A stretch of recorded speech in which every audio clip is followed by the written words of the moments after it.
है पियावा उधार हो, पिया चित से उतरी गए के लई है पियावा उधार हो, पिया चित से उतरी गोड़े के भेजली घरवा दुअरिया, गोड़े के भेजली खेतवा की अरिया, गोड़ी आए घरवा दुआर हो, पिया चित से उतरी गए के लई है पियावा उधार हो,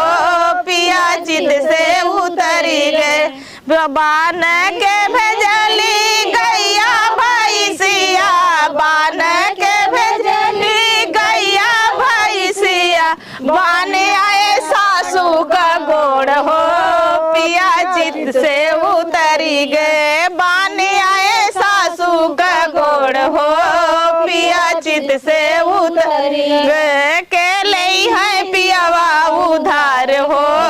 पिया चित से उतरी गए।